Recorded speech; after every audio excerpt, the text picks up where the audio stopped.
Refinement of Antichrist. Trilogy by Natalia Foley.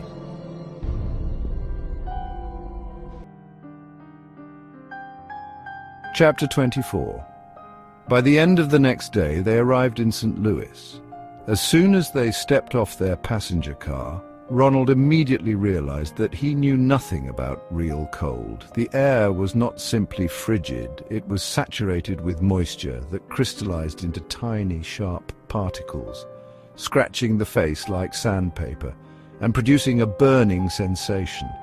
It wasn't just the face that was affected, but also the throat, nose, and eyes. Instinctively, Ronald covered his face with his scarf, realizing, however, that he looked like a coddled child, but at that moment he didn't care. The entire group was greeted by several people wearing military uniforms. Ronald wasn't sure about their ranks, but Hoover addressed one of them, perhaps the most senior officer, as Colonel. The Colonel and Hoover shook hands, and the Colonel nodded toward a black Packard parked nearby. Without losing a moment, Hoover gave a quick, smiling signal to Ronald and Nikola, and within minutes they were all enjoying the luxurious interior of the massive sedan, widely used by top army officers for commuting. Ronald was already familiar with European automobiles, but the Packard was a masterpiece of American engineering and beauty, and it was truly impressive. He noticed its unique symbols, the hexagon and the coat of arms. He admired the graceful radiator ornament, the goddess of speed. The exterior was even more striking. The huge relaxing couches were both comfortable and inviting.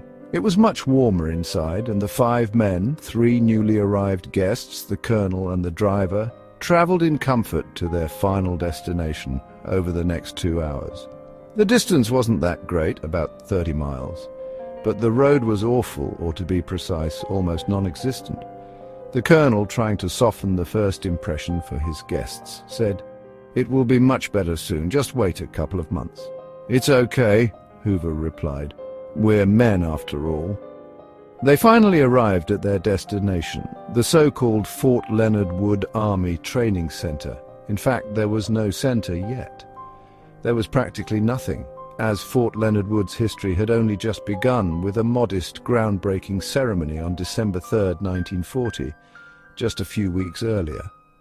It had been officially activated on January 1, 1941, and since then only a few barracks had been erected on the rugged terrain. Everything looked completely uninhabitable. It was a vast construction zone, but Hoover seemed genuinely pleased to see it. He energetically marched from the Packard to the newly built barracks, where he was greeted by the post commander, Lieutenant Colonel Leo Grabs. Ronald was surprised by how many people seemed closely acquainted with Hoover. On the other hand, he thought to himself, Hoover was, after all, the ruler of the United States, and perhaps it was his duty to know all these people and organize such meetings. Hoover didn't want to waste a single moment. "Are all my guests here?" he asked the lieutenant colonel. The officer nodded. "Shall I invite them here to start the meeting?" "Sure," Hoover confirmed. "Let's begin in 10 minutes, and... Leo, could we have some coffee, perhaps?" "Absolutely," the colonel nodded, respectfully retreating to make the necessary arrangements. Hoover finally turned to Ronald and Tesla, who were quietly sitting behind the table observing the barracks. Inside it looked fairly habitable. Made entirely of wood, the space had a somewhat homely atmosphere, yet its bare emptiness prevented the visitors from feeling too cozy. It was a barracks, after all. In the middle stood a long, large table made of freshly planed wood. It was clean and empty, though some spots indicated it had been used for both writing and dining. "Please, be patient," Hoover said. "Let's wait until all my guests are here." Ronald was completely overwhelmed by the secrecy surrounding the meeting. He had worked for Hoover for many years, but he had never participated in anything of such apparent importance. He still didn't know what was on the agenda, but the fact that Hoover himself had traveled this far, accompanied by Ronald and this strange old inventor, indicated that the subject must be extraordinary. Only now did Ronald fully appreciate Hoover's unusual dress habits, something he had long associated with Hoover's peculiar sexuality. Now he realized it wasn't about that at all, and he felt ashamed of his past naivety. Though he couldn't even guess what was about to be discussed, he understood it must remain unknown to anyone except those approved by Hoover. Being experienced himself, Ronald now saw that this was the only way to reach this point unnoticed by enemies who might be watching Hoover's every move. Only now did Ronald truly realize how deeply Hoover was devoted to his job, his higher mission. Hoover didn't care what anyone thought of him. He was far above such concerns because of the magnitude of his task. Ronald had always admired Hoover, but now he saw the man in a new light. Until now, his own mission had felt almost like a dangerous but exciting game. Yes, he knew he was doing important work for his country, but he wished he could feel the same profound dedication and devotion that Hoover clearly possessed. While Ronald was lost in these thoughts, the barracks finally filled with people. Now there were 7 of them, including Ronald. The post commander arranged for some snacks and coffee, then withdrew from the room after a brief, inaudible conversation with Hoover. "Let's begin," Hoover finally announced. "First, I would like to thank you all for coming here on such short notice. I apologize for the lack of comfort, but this was the only way to ensure the level of security essential for the matter I wished to discuss. But before I begin, I'd like to introduce each person present at this table. Let me start with the civilians." Ronald was surprised at how diminishing that word sounded to him now. It was a turning point in his life, perhaps. The moment he silently vowed to do whatever it took to earn the respect of those brave, courageous, and strong individuals who made service to their country their life's purpose. From that moment on, he resolved never to be called a civilian again, but to become an officer of the United States. Hoover continued, "I have the honor of introducing one of the youngest but by far the most talented agents in my department, Ronald Bechman. He looks young, gentlemen, but he has already spent several years working undercover in the heart of the Nazi machine, providing information invaluable to the United States." Ronald modestly rose and nodded, showing his respect to the others in the room. "Next, we have Edgar Casey," Hoover said, gesturing to an elderly man with a grey head and high temples. There was something unusual about his eyes. Several layers of intelligence seemed hidden within them. On the surface, he appeared ordinary, perhaps not very bright, yet deeply compassionate. But the longer you looked into his eyes, the more you realized this man could see right through you. His deeply set eyes were hidden beneath wide, grey eyebrows. His face was marked by a long, sharp nose, narrow lips, and a downturned mouth. He sat quietly, observing the room with quiet alertness and interest. "Mr. Casey is known as the Sleeping Prophet," Hoover continued. "This man possesses an extraordinary ability to see through time. Nothing can be hidden from him, neither now nor in the past nor in the future." Ronald noticed that, despite the unusual nature of Hoover's words, no one showed surprise or any visible emotion. The men around the table kept their faces impassive, restrained, almost immovable, listening intently, not wanting to miss a single word. Hoover continued his introductions. "Next, we have one of the greatest inventors of all time, Nikola Tesla. Mr. Tesla has reached such horizons of science and vision that our civilization will continue striving to understand his genius for decades, if not centuries." Tesla proudly nodded. He appreciated the remark, but accepted it with the quiet pride of a man fully aware of his undisputed achievements.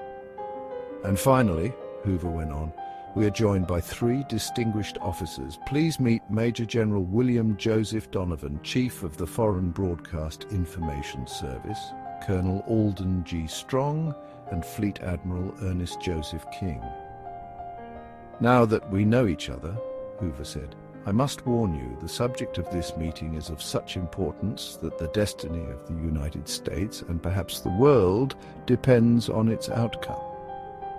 Second, I hope it goes without saying that this information is extremely classified and must not be shared with anyone." Third, our president is fully aware of the purpose of this meeting and supports every plan you will be asked to participate in. All necessary proof of his approval will be provided to you by the end of this meeting. Finally, you may never see each other again. Or if you do meet under different circumstances, under no circumstances may you indicate that you know one another or that you are serving the same mission. All the men nodded, signaling their understanding and agreement. Nonetheless, Hoover's speech was suddenly interrupted. "And what exactly is this mission?" A low, strong voice cut through the air. It was Fleet Admiral King. He was clearly intrigued, but clearly also displeased. He wanted to get straight to the point. "Gentlemen," Hoover replied, "we are here to arrange the greatest experiment in human history, with the objective of creating the most powerful weapon ever known. This weapon will protect our country, ensure its preeminence in any upcoming battle, and secure its global dominance from now on into eternity. This cannot be achieved without the support of our military, the guidance of our inventor, the intelligence provided by our agents, and proper management and coordination. Each one of you represents an indispensable and indivisible part of this grand plan. I am honored to have you all here, and I look forward to our cooperation in this remarkable enterprise." Now, as the senator looked back in your memory to that strange meeting, he knew it had been, in fact, an extraordinary event, perhaps unlike any other in his entire life. Although later he attended gatherings with even more powerful figures, never again was he fortunate enough to sit at the same table with two of the most brilliant minds of his time, Nikola Tesla and Edgar Cayce. The meeting continued non-stop for nearly 2 days. The first day was devoted entirely to scientific and intelligence matters. Ronald was asked to report everything he had learned about Hitler's research programs related to advanced military machinery, particularly in connection with the Nazi esoteric expeditions to Tibet. Even now, Ronald remembered how the 3 high-ranking officers grew visibly surprised, then increasingly agitated, when he began describing the Nazis' Tibetan expedition and what they hoped to gain from it. He could understand their outrage. These were men of concrete facts and real-world action. The idea that a war could be influenced or even won through mantras, shamanic rituals, and diabolical symbols was utterly alien to them. They tried to interrupt Ronald's account several times, but only the presence of Hoover, along with his firm insistence on patience, allowed the information to sink in. Eventually, the officers came to realize they were facing an entirely new kind of threat, and that the response must be equally unprecedented.